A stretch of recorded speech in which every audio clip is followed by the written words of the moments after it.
We light this candle as a symbol of our faith. By its light, may our vision be illumined. By its warmth, may our fellowship be encouraged. And by its flame, may our yearnings for peace, justice, and the life of the Spirit be enkindled. We bring our hopes and anticipations.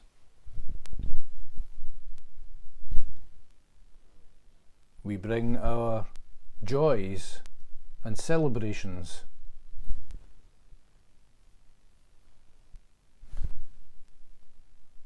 We bring our sorrows and lamentations.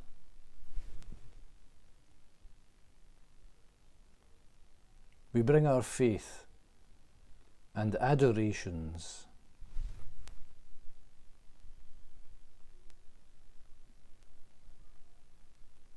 We bring to this time of worship all that makes our lives real and meaningful, that they may be blessed by communion with the lives of others.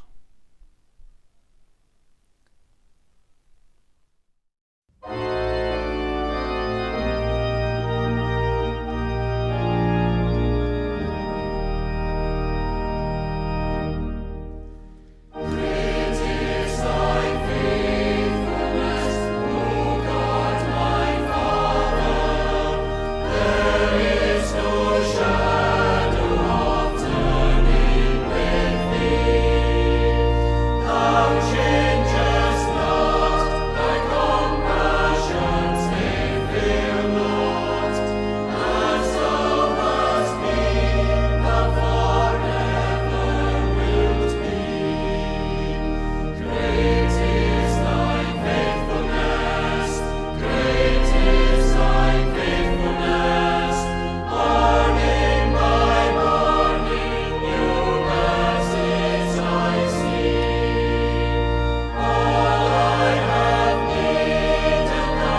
The reading this morning is from Romans chapter 11, verse 33 until chapter 12, verse 5. Oh, how deep are the riches and the wisdom and the knowledge! How inscrutable the judgments, how unsearchable the ways of God! For who has known the mind of God, or been God's counsellor? Who has given God anything to deserve something in return? For all things are from God, and through God, and for God. To God be the glory forever. Sisters and brothers, I beg you, through the mercy of God, to offer your bodies as a living sacrifice, holy and acceptable to God. This is your spiritual act of worship. Don't conform yourself to this age, but be transformed by the renewal of your minds, so that you can judge what God's will is, what is good, pleasing, and perfect. In light of the grace I have from God, I urge each of you not to exaggerate your own importance. Each of you must judge yourself soberly by the standard of faith God has given you.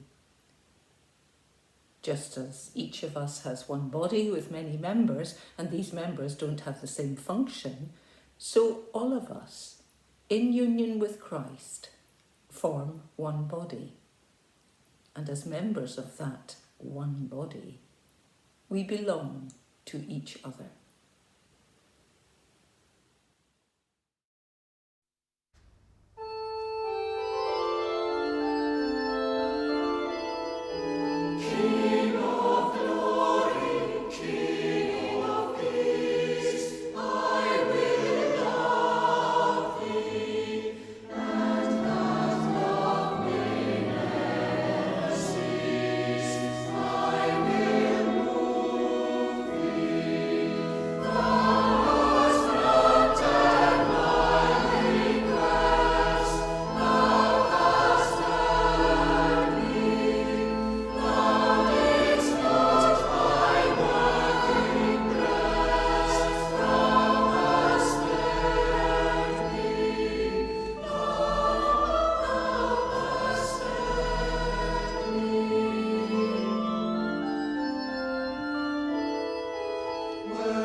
We don't seem to talk much about counterculture anymore.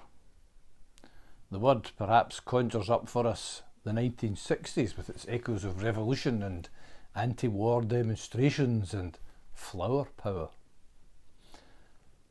Perhaps we never thought that we'd be part of anything that could be labelled countercultural. Well, now we are. In sociology, the word countercultural has a more precise definition. It means cultural patterns that strongly oppose those widely accepted in a society, as one text puts it. By that definition, dialogue as a habit of the heart is countercultural on several levels. We've already seen one of them in abundance in these current times. Intractable conflict has become a cultural norm in many spheres of activity. We have come to expect it as the standard operating procedure from elected officials, media and pundits. In so many church controversies, school board fights and relationship squabbles, the possibility of dialogue as an option rarely crosses our minds. When it does, we worry that any attempt to reach across divides will somehow compromise our principles. Dialogue flies in the face of all this intractability. Its very instinct is to listen, to seek peace, to try to understand. Dialogue approaches from a position of openness rather than defensiveness. It does not seek to interrupt the other or even formulate a response while the other is speaking. Some people may see this as not only as countercultural, but as dangerous. They've built their careers, even their whole orientation toward life, on conflict. So an orientation toward dialogue leaves them with a sense of being cast adrift. This sort of dynamic brings us to another way in which dialogue is countercultural. Its resonance with the message of Jesus. His emphasis on mercy over rigid observance of the law, for example, whether it be healing on the Sabbath, talking with women of a despised class or ethnicity, dining with the dreaded tax collectors and even calling one of them to be an apostle, ran him foul of the authorities big time. When called to task by these same authorities, Jesus challenged them to reflect and reconsider their own assumptions. Dialogue presents a similar challenge to our long-held assumptions and rigid categories, no matter how gently or delicately we pursue it. Many people deride dialogue as an attempt to just all get along, or as fuzzy thinking for the sake of avoiding conflict. It's quite the opposite. But rather than take up our adversarial culture's typical approach to challenge, shout, defend, cut off conversation, dialogue seeks to engage the other in a deep experience of listening and conversing. It may not directly issue the challenge to change one's thinking, but that is often the effect. There's also a third way in which dialogue is countercultural. It has to do with values that our culture prizes above many others. Efficiency, speed, results, return on investment. As we have seen, dialogue is a funny thing. Sometimes it succeeds beyond all expectation. The parties reach consensus and everyone moves forward together. Sometimes it fails. We end up squabbling. and the answer arises from the ashes. Often dialogue falls short of uncovering the truth, but satisfies the deepest longings of our souls, like the hunger for companionship or the need to be heard. At times it fails to achieve a policy solution, but moves the participants to see the legitimacy of the other side and the humanity of its advocates. Sometimes dialogue sheds little light on a situation, but somehow mysteriously brings us closer. Maybe, just maybe, we can say that dialogue never fails. Often it just succeeds in unexpected ways, and we fail to perceive it.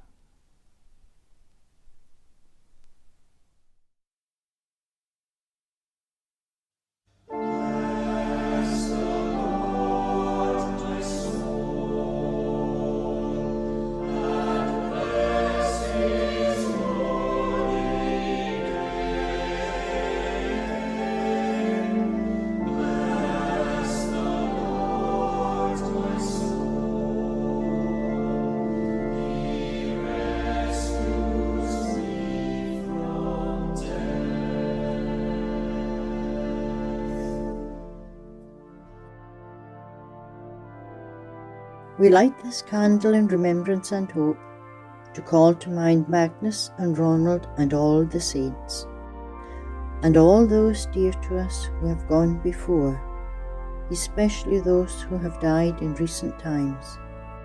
And as a sign of hope to future generations as yet unborn, Jesus said, "I am the light of the world. Whoever follows me shall not walk in darkness, but shall have the light of life."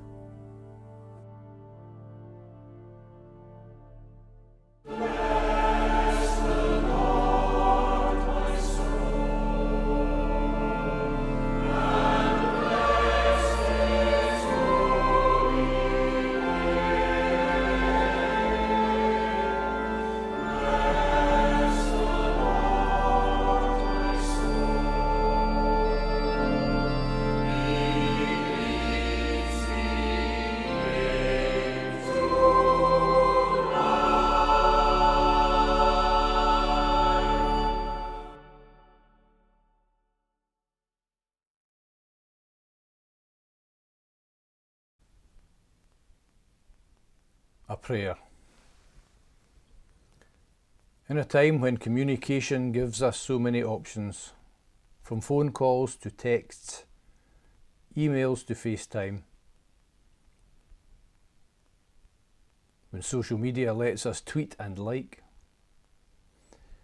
may we lift our eyes from our screens and take time to use face-to-face words and ensure that our words are kind and loving, encouraging and nurturing. In a time when everyone is so busy and time itself seems to disappear, it's easy to stop communicating, to stop finding ways to share thoughts and emotions with our loved ones. May we take time to review what it is that makes us busy and give more time to family time. In a time when families spend so much time apart or because they live so far away, may they find space and time to be in contact with each other and to make the most of the time they get to spend together online or face to face. In a time when families suffer more and more from breakdowns and splits, may they find ways to speak to each other that are kind and gentle, to listen to all sides of the story and to try to see the best in everyone. In a time when our worldwide brothers and sisters are struggling more and more with less and less, And fear is creating suspicious ways that stop us trusting each other. May we find ways to reduce fear and to rebuild trust. Amen.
Go as God's children into a weary, worried world, to be bringers of vision and dreamers of dreams. Go as God's people into a messy, broken world, to be builders of bridges and makers of peace. May you stay safe in the way of Christ, and may you be blessed by His Spirit this day and always.